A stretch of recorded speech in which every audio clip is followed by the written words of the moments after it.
Voter তালিকা নিয়ে সতর্ক রাজ্য প্রশাসন। জেলায় জেলায় উচ্চপদস্থ আইপিএস অফিসাররা কোচবিহার, মুর্শিদাবাদ, মালদা, নদিয়ায় বিশেষ নজর।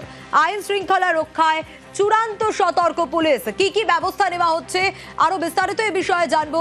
অমিত রয়েছে আমার সঙ্গে। অমিত আরো ডিটেইল জানাতে পারবে এই বিষয়ে। অমিত, কি কি ব্যবস্থা নেওয়া হচ্ছে? কারণ ভোটার তালিকা ইতিমধ্যেই প্রকাশ হতে শুরু করে দিয়েছে, আর এই নিয়ে সতর্ক রাজ্য প্রশাসন। একেবারে দেখো, ভোটার তালিকা প্রকাশ এবং ভোটার তালিকা প্রকাশের পর কোনো রকম যাতে অশান্তি বা কোনো রকম বিশৃঙ্খলা তৈরি না হয় বা আইন শৃঙ্খলা অবস্থায় যাতে অবনতি না ঘটে, তার জন্যই সমস্ত জেলার এসপিকে যেমন অ্যালার্ট করা হয়েছে এবং একই সঙ্গে 4 জন অফিসার সিনিয়র আইপিএসকে 4টি জেলাতে পাঠানো হয়েছে বিশেষ দায়িত্ব দিয়ে।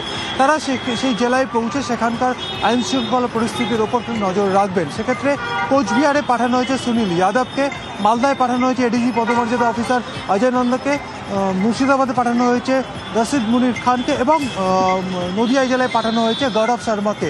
এছাড়া সংশ্লিষ্ট জেলা এবং জোনের যারা এসপি রয়েছেন বা আইজি রয়েছেন বা ডিআইজি পদমর্যাদার যারা অফিসার রয়েছেন, তাদের প্রত্যেককে নিজেদের এলাকায় থাকতে বলা হয়েছে।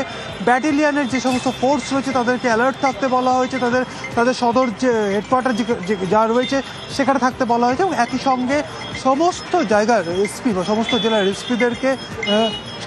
এসপিদেরকে সতর্ক থাকার পাশাপাশি তাদের নিজস্ব যে ইন্টেলিজেন্স ইনপুট রয়েছে বা ইন্টেলিজেন্স যারা কাজ করে জেলায়, তাদের কাছ থেকে ইনপুট নিতে বলা হয়েছে যে আজকে তালিকা প্রকাশের পর কোথাও কোনো অশান্তি পাকানো কেউ চেষ্টা করছে কিনা, কেউ এই তালিকা প্রকাশের পর কেউ ভুয়ো খবর ছড়িয়ে দিয়ে কোনো অশান্তি পাকাবে কিনা, এই বিষয়গুলো কোনো যদি ইনপুট আসে তৎক্ষণাৎ ব্যবস্থা নেওয়ার কথা কিন্তু বলা হয়েছে রাজ্য পুলিশের ডিজির তরফে। এবং 4 জন অফিসারকে ইতিমধ্যেই 4টি জেলাতে পাঠানো হয়েছে এই ল অ্যান্ড অর্ডার সিচুয়েশন দেখার জন্য।